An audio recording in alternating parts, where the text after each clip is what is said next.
Hello everyone, welcome to study SM education. इस video हम class 6 CBSE English NCERT book honeysuckle का chapter 3 Taro's reward के question answer को discuss करेंगे। तो चलिए बच्चों, इस वीडियो को हम शुरू करते हैं। तो जैसे बच्चों, मैं बार बार आपसे रिक्वेस्ट करता हूं, अगर आपने मेरी इससे पहले की वीडियो देखी होंगी तो मैं प्लीज़ कमेंट के लिए रिक्वेस्ट करता हूं। तो आप प्लीज़ कमेंट ज़रूर किया कीजिए। आपको वीडियो में जो भी कमी नज़र आए या फिर अच्छा लगे, चाहे जैसा लगे, उसके थ्रू आप कमेंट प्लीज़ ज़रूर किया कीजिए। तो चलिए बिना टाइम को वेस्ट किए इस वीडियो को शुरू करते हैं। जैसे हमारा फर्स्ट क्वेश्चन क्या है, why did taro run in the direction of the stream. मतलब बच्चों, जो तारो होता है वो स्ट्रीम की डायरेक्शन में, आई मीन जो नदी की धारा होती है उसकी डायरेक्शन में क्यों दौड़ता हुआ भागा, क्यों दौड़ा। तो इसका आंसर क्या हो जाएगा बच्चों, तारो वाज थर्स्टी। मतलब जो सबसे पहले तो जो तारो था वो कैसा था, प्यासा था, क्योंकि वो सुबह से वेरी मॉर्निंग, आई मीन बहुत सुबह से ही वो वुड को चॉप कर रहा था, आई मीन वुड काट रहा था, लकड़ी काट रहा था, इस वजह से वो बहुत क्या था, प्यासा था। और क्या है, एंड सेकेंडली, और जो दूसरी वजह क्या थी, he had never heard the sound of falling water in that area. उसने उस एरिया में कभी भी फॉलिंग वाटर, आई मीन गिरता हुआ पानी, आई मीन जो झरना है इस तरह से कह सकते हैं, उसकी साउंड को कभी भी उसने नहीं सुना था। सो ही रन वैसे यहाँ पे प्लीज़, यहाँ पे थोड़ा सा मिस्टेक हुई है, तो आप इस रन को रैन कर लीजिएगा, क्योंकि यहाँ पे हमारा जो क्वेश्चन है वो किस में पूछा गया है, पास्ट इंडेफिनिट टेंस में पूछा गया है। तो इसलिए यहाँ वैसे रन तो होगा ही नहीं, चाहे हम प्रेजेंट इंडेफिनिट यूज़ करें या फिर पास्ट इंडेफिनिट यूज़ करें, यहाँ पे रन एकदम गलत है। आप इस रन को या तो रैन, आई मीन जो रन की सेकेंड फॉर्म होती है वो कर लीजिए। वैसे यही होगा, रैन, रन्स नहीं कर सकते। रन्स, आई मीन अगर यहाँ पे क्वेश्चन मान लीजिए अगर ये प्रेजेंट इंडेफिनिट का होता तो हम क्या यूज़ करते हैं, रन्स यूज़ करते हैं, मतलब यस या यस यूज़ करते हैं। क्यों यूज़ करते हैं, क्योंकि जैसा कि हम जानते हैं सिंपल प्रेजेंट टेंस के अफर्मेटिव सेंटेंस में वर्ब के लास्ट में एस या यस हम ऐड कर लेते हैं, आई मीन सिंगुलर सब्जेक्ट के साथ, और जो हमारा ही है वो सिंगुलर सब्जेक्ट है। तो यहाँ पे आप जो थोड़ा सा मिस्टेक्स हुई है, रन है, उसको आप रैन कर लीजिएगा। तो क्या हो जाएगा, so he ran in the direction of the stream, इसलिए वो स्ट्रीम की डायरेक्शन में दौड़ा। तो उसके बाद बच्चों हमारा सेकंड क्वेश्चन है। सेकंड क्वेश्चन क्या है, how did Taro's father show his happiness after drinking sake. मतलब जो तारो के फादर हैं वो drinking sake, I mean sake को पीने के बाद उन्होंने अपनी हैप्पीनेस को, अपनी खुशी को किस तरह से जाहिर किया, कैसे दिखाया। तो इसका आंसर क्या हो जाएगा बच्चों, Taro's father did a little dance on the middle of the floor. मतलब जो तारो के फादर थे, जैसा कि हम जानते हैं कि जब वो गर्म हो गए सेक पीने के बाद, तो उन्होंने क्या किया, फ्लोर के बीचों बीच क्या किया, थोड़ा सा डांस किया, मैं थोड़ा सा नाचने लगे। किसके लिए, to show his happiness after drinking sake. मतलब अपनी जो खुशी थी, अपनी हैप्पीनेस थी, उसको दिखाने के लिए आफ्टर ड्रिंकिंग सेक, मतलब सेक को पीने के बाद। तो इस तरह से हमारा ये सेकंड क्वेश्चन का आंसर कंप्लीट हो जाएगा। उसके बाद बच्चों हमारा जो थर्ड क्वेश्चन है वो क्या है, चलिए देखते हैं। Why did the waterfall give Taro sake and others water. मतलब जो वाटरफॉल था उसने तारो को सेक क्यों दिया और दूसरे को वाटर क्यों दिया, मतलब जो दूसरे लोग थे उन्हें वाटर क्यों दिया। तो चलिए इसका आंसर हम देखते हैं क्या हो जाएगा। Taro was a good, kind and thoughtful son. मतलब जो तारो था वो एक गुड, आई मीन अच्छा, काइंड और दयालु और थॉटफुल सन था। मतलब वो अपने माँ बाप के बारे में, अपने पेरेंट्स के बारे में, उनकी मतलब जो भी चीज़ होती थी, उनकी ज़रूरतें होती थी, उनके बारे में सोचता था। He wanted to give sake to his father for making him warm. वह तारो, आई मीन जो तारो होता है वो क्या करता है, वो जो सेक होता है वो किसके लिए चाहता था, टू हिज फादर, अपने फादर के लिए, फॉर मेकिंग हिम वर्म, उनको गर्म रखने के लिए। जैसा कि हम देखते हैं कि जो तारों के फादर होते हैं, जो सुराख में से हवा आती थी उसको, आई मीन उससे वो बहुत काँप उठते हैं, उन्हें बहुत ज़्यादा ठंड लगती है, तो इसीलिए वो सुबह ही चला जाता है उस लकड़ी को काटने। तो वो क्या करना चाहता था, वो जो सेक होता था वो अपने फादर के लिए चाहता था, ताकि वो उनको, वो जो सेक है उनको थोड़ा सा गर्म, उनसे सेक से उन्हें थोड़ा सा गर्मी मिल सके।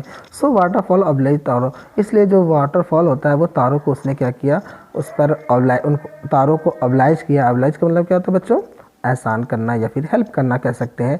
तो इस तरह से जो वाटरफॉल होता है वो उसकी काइंडनेस या फिर थाटफुल की वजह से उसको ऑब्लाइज किया एंड गिव हिम शेक, और उसने उसको क्या दिया, शेक दिया। शेक आई मीन जो ड्रिंक होता है, जापानीज ड्रिंक होता है, उसको दिया।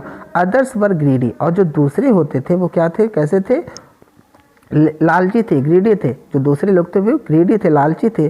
सो they got only cold water, इसलिए उन्हें सिर्फ क्या मिला था, कोल्ड वाटर मिला था, आई मीन ठंडा पानी मिला था। उन्हें वाटर जो शेक था वो नहीं मिला। उसके बाद क्या है हमारा नेक्स्ट क्वेश्चन बच्चों,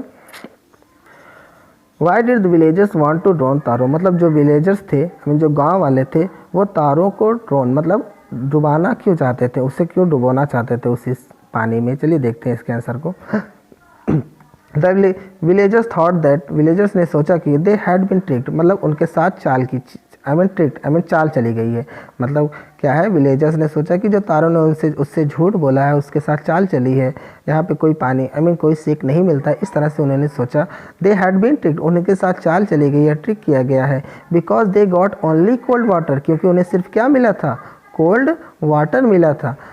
दैट्स वाई, और यही वजह थी, दे वांटेड टू ड्रोन तारो, तारो मतलब वो तारों को डुबाना चाहते थे। उसके बाद हमारा लास्ट क्वेश्चन क्या है बच्चों, why did the emperor reward Taro, मतलब जो एम्परर था उसने तारों को रिवार्ड क्यों दिया, आई मीन इनाम क्यों दिया। तो इसका आंसर क्या हो जाएगा बच्चों, the emperor of Japan rewarded taro for being so good and kind towards his parents, मतलब जो एम्परर ऑफ जापान था उसने तारों को अपने पेरेंट्स के प्रति इतना गुड आई मीन इतना अच्छा और इतना काइंड होने के लिए रिवार्ड दिया। जैसा कि क्या है, मतलब इतना वो अच्छा था कि जो वाटरफॉल था वो उसने क्या दिया था, इस तरह से उसकी अच्छाई के लिए, उसके थॉटफुलनेस के लिए, उसके काइंड होने के लिए उसने जो वाटरफॉल था उसने सेक दिया। तो ये सब जो जब ये स्टोरी स्प्रेड हुई, फैली, तो उस ये सब देखकर जो एम्परर था उसने तारों को क्या दिया, इनाम दिया।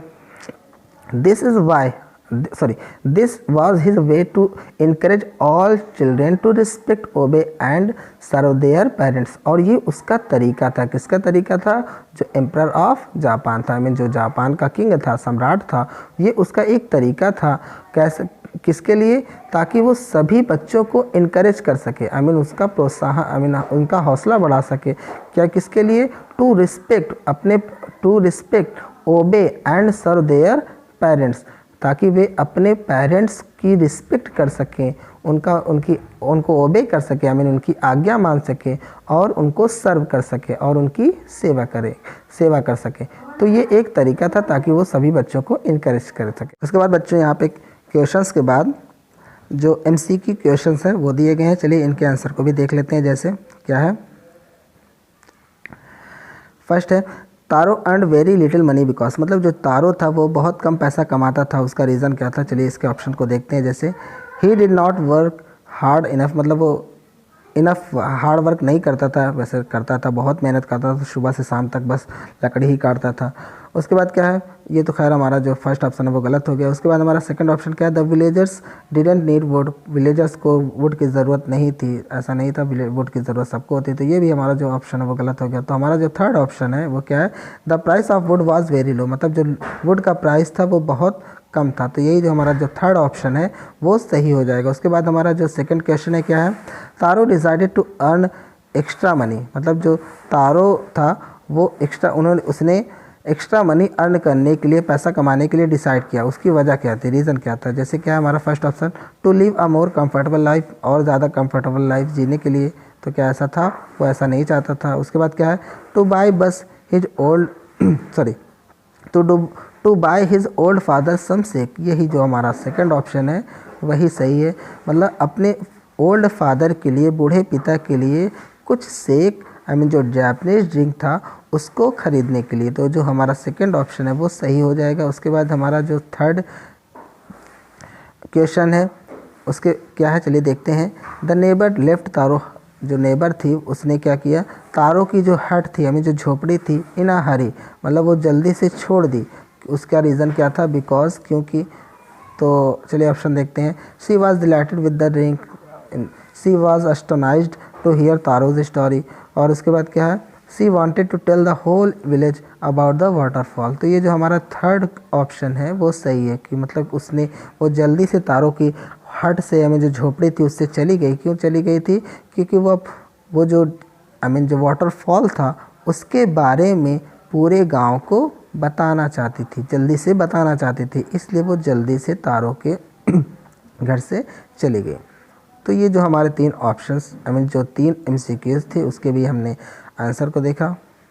ओके, तो इस तरह से बच्चों आपके NCERT बुक के जितने भी क्वेश्चंस थे उनके आंसर कंप्लीट हुए। होप आपको इन क्वेश्चंस के आंसर अच्छे तरीके से समझ में आए होंगे।